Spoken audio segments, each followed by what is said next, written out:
So, unfortunately, we won't be able to stop here and admire the view.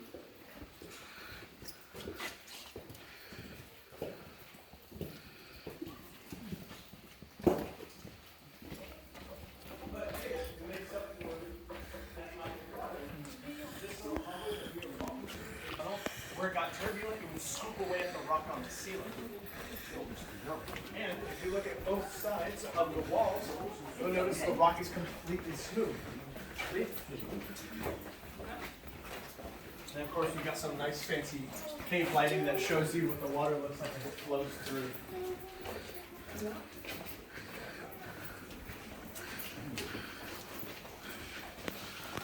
This one that just kind of cuts right through it. You can see all the different layers. Oxygen. If you look above you, this is a very good example of one of those joints. And one of the very few spots where you can physically see that joint opening up right here and right above where I'm currently standing. So it's joints like these that you have to thank for being able to breathe down here without needing any of those ventilation shafts. Because these joints allow oxygen to seep in straight from the surface.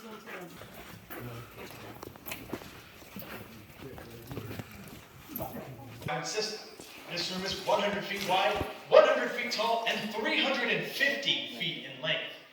Now, I am sad to say that we are also in the last room of our tour.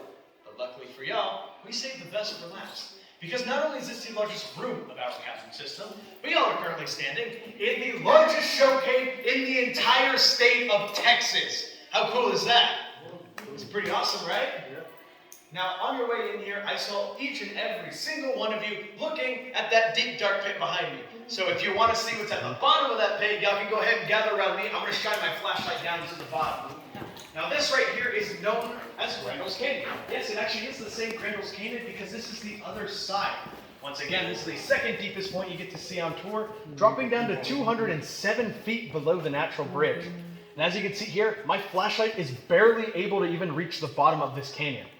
Now, believe it or not, this is actually the direction our explorers had to go in order to get into this room. So they crawled through that crevice that you saw in Castle of the White Giants and began to slowly work their way down to the bottom, getting covered in mud and clay, and eventually working their way up on top of all of this rubble right here in front of me. Now, after doing that, they looked back down into that deep, dark hole and thought only a monster could live down there. So they named it after the monster from the epic poem Beowulf, Grendel. Of course, luckily for us, there are no monsters down there, thanks to Beowulf. Now, this time around, I actually want y'all to do the opposite. Instead of looking down, I want for y'all to look up. If you do so right now, you will see our ceiling now starting to light up. Or at least what's left of our ceiling. You see, earlier in the tour, I was talking about how these rooms are formed by water coming in and carving out those nice open cavernous areas. While that is true for the other rooms of our tour, this one is a little bit different. This room was formed through a process known as collapse modification. Yes, that is exactly what it sounds like. So I also mentioned all of those joints that run through our caverns, like this one right here. Now in this room, multiple of these joints actually intersected, which made for a very weak and unstable ceiling. However, at that time, this whole area was underwater, so that water provided a nice buoyant force to support that weak and unstable ceiling.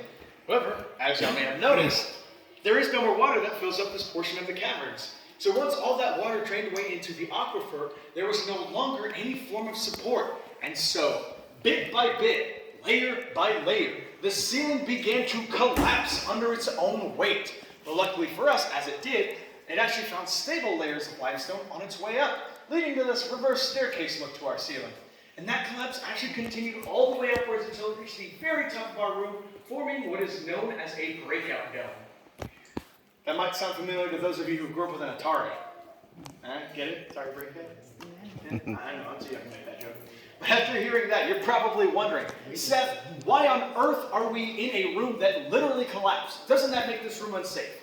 Well, don't worry, this room actually is completely safe to be in.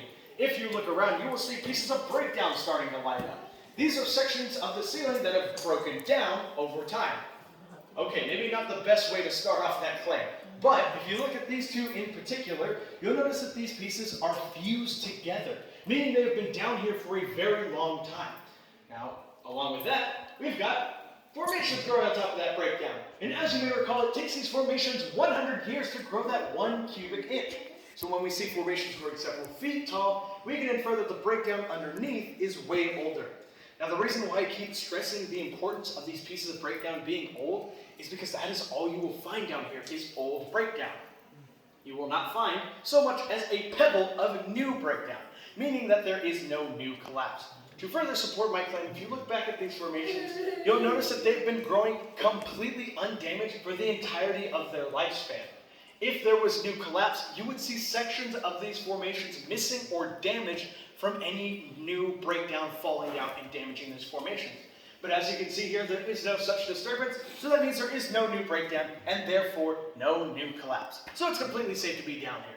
The only thing that could possibly bring that ceiling down would be any sort of new seismic activity, which isn't really common in this region of Texas. I mean, I've yet to hear of an earthquake that struck San Antonio. So we're going to be completely safe down here. But that does bring us to more pressing matters, and that's going to be the hike to the top of the largest shell cave in Texas. Now, right now, we're at a depth of 135 feet. When we get to the top of our room, we're going to be about 85 feet below the surface.